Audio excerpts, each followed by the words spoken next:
He doesn't know it yet, but he's about to become the world's first time traveler. This is nuts. Back to when his mother was a teenager looking for love. It's an absolute dream. Whoa, this is heavy.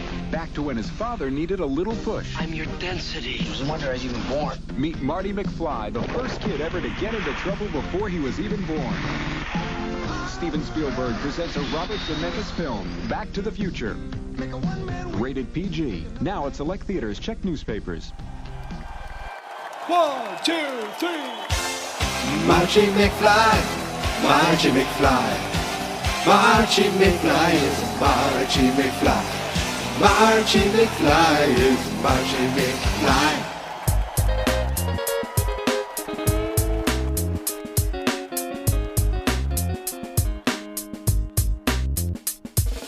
Every day in March I'll be doing the same thing, watching my favorite movie. Back to the future, once a day all month long. 31 straight days for me. Great Scott, this is heavy. It's called Marchy McFly. Follow along with my podcast. Did I mention there's a podcast? It's called Marchy McFly. Won't you please check out my podcast? Please just subscribe to my podcast. It's called Marchy McFly. The podcast is called Geek Mentality, but this is called Marchy McFly. Hold it, fellas. I'm afraid you're just too darn loud. Next, please. We have the next group, please.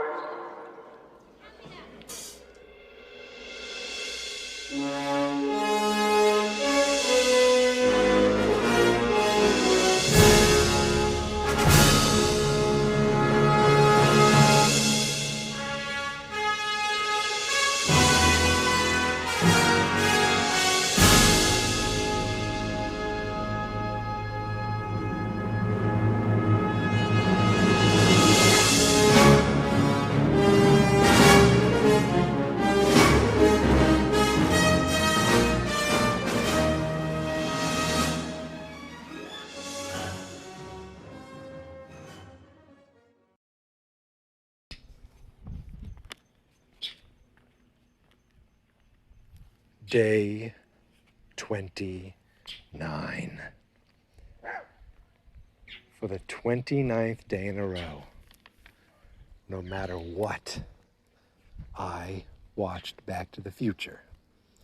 And for the 29th day in a row, I'm here to talk to you about Back to the Future. Ladies and gentlemen, this is Geek Mentality. This is Marchy McFly. And nothing's gonna stop us now.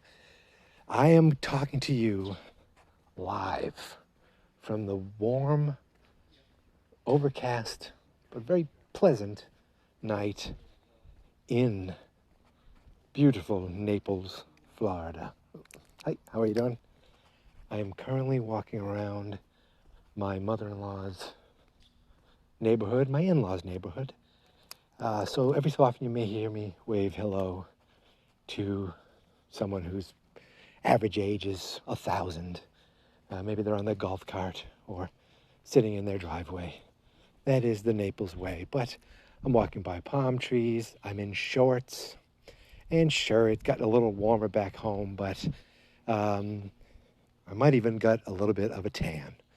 As you know, if you've been following along, I'm down in Florida because we chose to come down to Florida. Last minute trip to visit my father-in-law who's in the hospital here. Got to see him.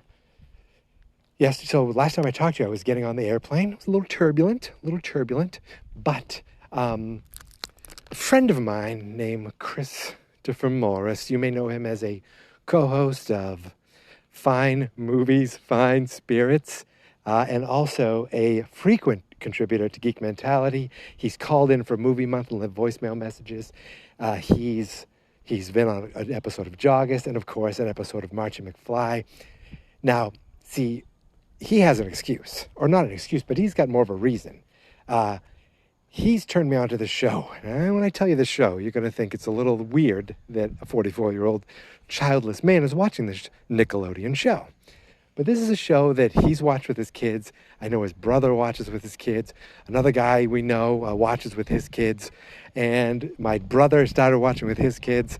And I watch by myself because I was told to, because I kept hearing it was good and funny. Folks, I'm talking about the Nickelodeon original series, Henry Danger. I'm walking around now in the oldest, like, per capita people, like, neighborhood in the world, talking about a Nickelodeon show as a 44-year-old man who's doing a Back to the Future podcast. Why am I talking about that? I'll tell you why. Because they do this is it's like a superhero show, but it is a slapstick, goofy comedy that does tons of movie references and TV references and references that are way over the top for the kids, but the parents or the childless 44-year-olds can get them, and they're pretty funny. And hi, how are you? We call that an interlude for walking by someone in the neighborhood. So why am I bringing this up? Well, there's this character who is the superhero, and he has to fight these there's two characters, the superhero and then this Henry Danger, the sidekick, Kid Danger. And they fight, these villains in this fictitious town. And one of these villains is the Time Jerker. This Time Jerker built a time machine that they used for an episode. They caught the Time Jerker, and I knew there was a reference coming, but I thought, oh, you know what, maybe it's, far off in the distance. And yet, when it came time to go on my flight, what did I do on my Netflix app but download a bunch of episodes of Nickelodeon's own Henry Danger to watch on purpose on the plane. And sure, the Netflix app, allows you to put it at 1.5 speed. You know what that does for me? That just allows me to watch more episodes, because I think I watched 8 episodes on this flight. But I said, you know what? Before I go to bed, I'm going to watch one more. And I watched one where they need to use the time machine again. And they're having issues with the time machine. They're trying to bring a guy back. And who jumps through but Doc Brown and Marty McFly? Now, it's obviously just 2 actors not dressed up perfectly, but the guy with the scientist with the white hair jumps through and says, "Great Scott." And then you got the young man jumping through he's got Marty's vest. And when they jump back through, one of them says, "This is heavy." So we all know what the reference is. Boom, Back to the Future. It's on topic. Nailed it. Now, I was all over the place. So yeah, so that was me talking about the flight. Yeah, so I made the flight, watched that show, Back to the Future. Boom, it's all important. I think I mentioned to you, this probably happened before I recorded, but CNN in the airport had Back to the Future, had like a Christopher Lloyd interview, and Back to the Future's there in the airport. That is ridiculous. These things these little references shouldn't be happening on a March 2021 day. You know what I mean? Like, it's just a weird thing out of the blue for these things to happen. But they did, and it was pretty awesome to see. So we flew. It was a little turbulent, but we didn't go back in time or anything. Everything was fine. Got to Florida safely. Finally got our rent-a-car. Drove straight to the hospital to see my father-in-law, and he was awake. He was able to talk to us a little bit. He's pooped. He's tired. He's just fingers crossed. There's a road to recovery. There is, we don't know, but there is an option. There is possible recovery. I don't know what I'm saying. What I'm saying is, it's serious, but he's a fighter, and if anyone's going to recover, it's going to be this guy. And is that a wild animal, like, up there? Am I going to be, like, attacked? We saw him today, doing a little better, but he was tired. We brought him, like, a chocolate shake, and then tonight he called. He ate more dinner. He actually, he was talking a little more.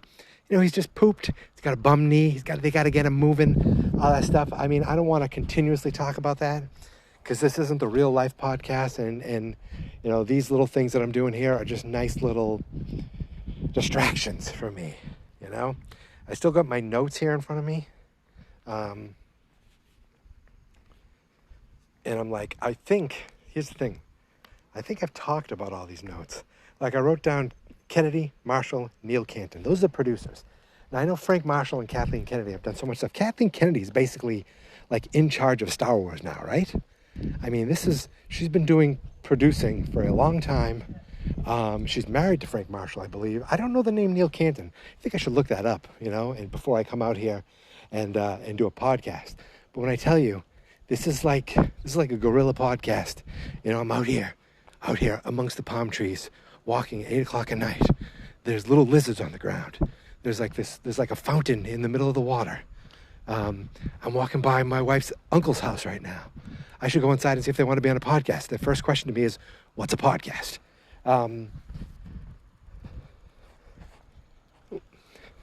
So, yeah, you can hear me. I'm now, some old fella just went by on his bike. It looks like the same kind of bike that Doc Brown drove in the other movie, because he was only in the second movie driving this bike. It wasn't him in the first movie, or was it?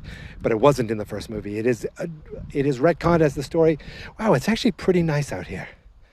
It's getting dark. My mother-in-law gave me a flashlight because, I don't know, I'm not 5 and I'm not 105. I think I can maneuver down side streets without a flashlight in this small little neighborhood. But I have it just in case. But I'm going through these notes, and one thing I wrote down, and I think this was me just looking for signs and something to talk about, and I didn't. I was like, hey, the books that Lorraine had,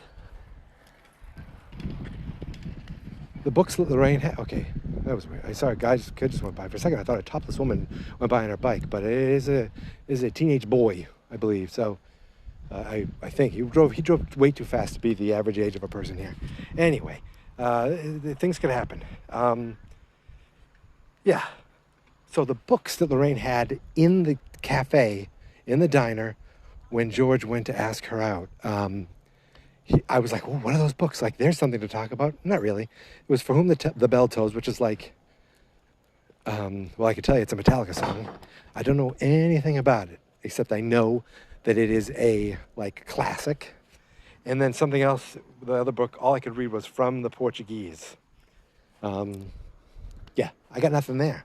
Nothing. But that doesn't matter. I woke up this morning, and before we went back to the hospital, before I went out to get breakfast, at a Dunkin Donuts, where a mother effer walked out of that place without his mask on, I wanted to chase him back to his house, all right?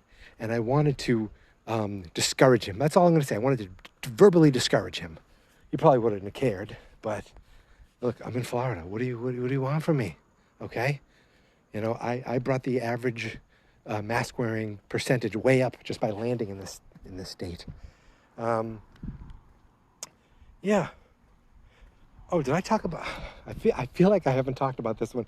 Look, if I've talked about it, who cares? There's only a couple days left. I wrote down close time store. So I think I have talked about this, but in the downtown area of Hill Valley, it's mostly made-up stores. There's a couple real stores. There's the Bank of America. There's the Texaco. But everything else is pretty much a mom-and-pop, homemade, made-up store. I talked about Holt's Diner. I believe Holt's Diner became Elmo's. Was it a rib place, I think? I was trying to read it. Elmo's Ribs in the back. And I have to say, oh, my God, I wanted to remember. I wanted to look for it. I didn't look for it this morning. I did not see the pole leaving the DeLorean again. Did I close my eyes? I mean, come on. I actually thought about looking for it. Jay brought this up, and I'm like, wait, what? How have I never noticed that, or just never thought about it? And of course, the pole wasn't there when he went back, so of course it stayed. Why would that? That's not part of the DeLorean. Why would that go back in time? Oh my God, this is so exciting. Something to still look forward to. But Clothes Time. So Clothes Time, it was a real store on the West Coast. I looked it up. There's like these old commercials that you see like from like the 1990s. This girl's like, I'm going to Clothes Time. It just felt like a 90s commercial. And what the hell does that have to do with anything? Well, that's the store that you see. I'm going by another fountain? Jesus, how many friggin' fountains does this place have? So that's the store you see. Now I'm by the main road. There's a gate to get in. I'm not going to tell you the code to get in because you're not wanted here. There's only the elite, only the special elite with the clicker or the code can get in. So this store close time is behind Marty as he skates down the ramp. Skates down the little hill there. At the beginning at Twins Pines Mall. It's also there at the end when he runs down that same ramp to Lone Pine Mall. And I thought, oh, that's a store. I wonder what that means. It means it was an actual store. At first I thought it was saying closing time, like Clementine or Constantine. I couldn't. It was just called close time. There's nothing fancy about that.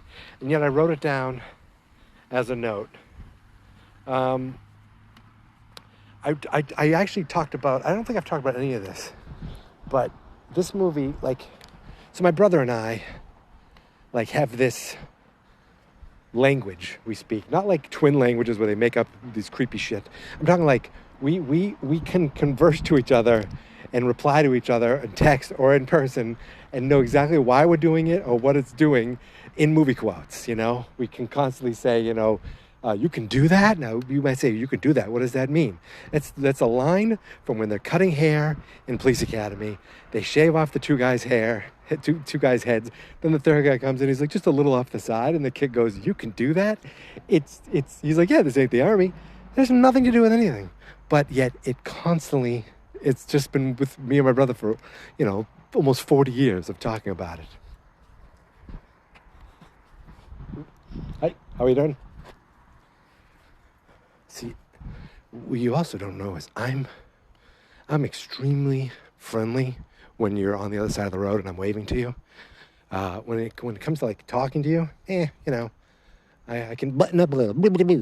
But you walk by at night and wave, I'll be your buddy. I'll be your Clementine. Is that the line? That doesn't sound right. I'll be your Clementine. No. It's the Doc Holliday one from Tombstone. I don't remember what the line is. And this is the wrong movie. That's for Tombstober, when I watch Tombstone every day for 30 days. Hi. Good, how are you? Now, oh wow, I just walked by a house that has a horse buggy. There's no horse, but the buggy's there. Oh my goodness, I was expecting that like a fancy waiter, whatever those call those, the fancy cab, the fancy cab? No, I don't know what it's called.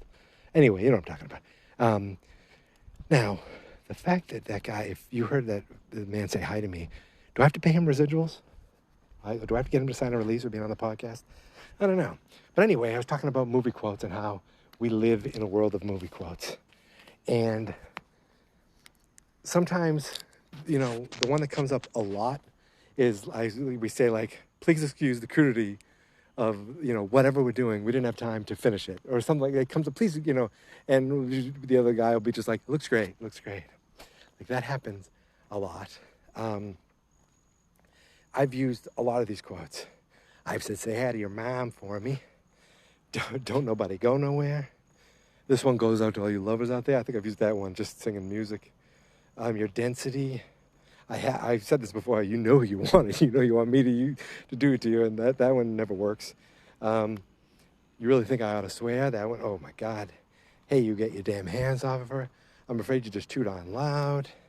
I mean, those are just some of the things. This movie has so many quotable moments that you can say them and use them in some kind of other reference. And unless the person on the other end is a complete doofus, they'll know exactly what you're talking about. I've even used this one. If I see a light beer, my first thought is, I've had your car towed all the way over here and all you got for me is light beer. And you can't say light beer. You have to actually say light beer. You got to say light beer, just like Biff.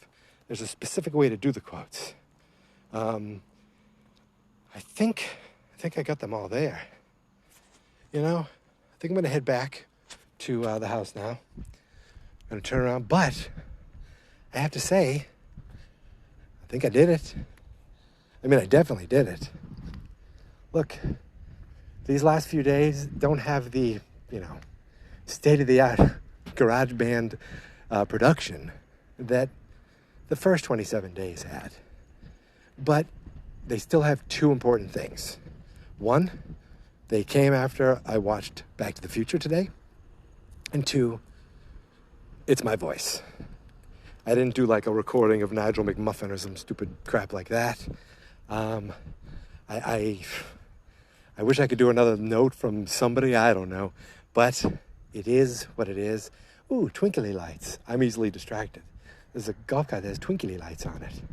How fancy. All right, I think I'm done. I think I've done it. So, look, we got 2 more days of this. And that means you have 2 more days of me probably walking around at night like this with a flashlight in my pocket. With a flashlight in my pocket and a bottle of water in my hand. Because I am just way too cool to take out a flashlight. What am I? You know, what am I, a junior detective looking for the big clue? I can get by without a flashlight. Anyway, my friends, that's it. We did it. Day 29 in the books. Holy moly. Holy jeez. And that's from something too. And I don't even know what that quote is from. It could be like a quote from the Stern Show. I don't even know. But we did it. And we'll be doing it again tomorrow. And of course, on Wednesday. Listen, you know where to find me. You can find me on Twitter and Instagram at Geek Mentality. The website is fansnotexperts.com. The Facebook page is Fans Not Experts. And that's it. We did it. So, I'm going to continue. It is getting pretty dark. Maybe I will use the flashlight after I talk a big game. That's it. We did it. I'm done. Until tomorrow, my friends, thank you guys for sticking with me. And thank you for the kind words. I appreciate it very much. It's a crazy time. And doing this little silly thing, as silly as it is, and believe me, it is very silly and very unimportant. It still gives me a sense of, I don't know, escapism and something to do. Now I'm probably going to go pass out, but not before I watch another episode of Henry Danger. Good night, everybody. We nailed it. Oh, by the way, here is my theme song. This is my podcast. I made it. Geek Mentality's what I named it. And I think you should listen and subscribe. 'Cause I'm kinda funny and awesome. I think that I'm worth your time. And I'm kinda handsome. My mom says, please listen and please subscribe. At least listen to this episode. Fans Not Experts. What are you looking at, butthead?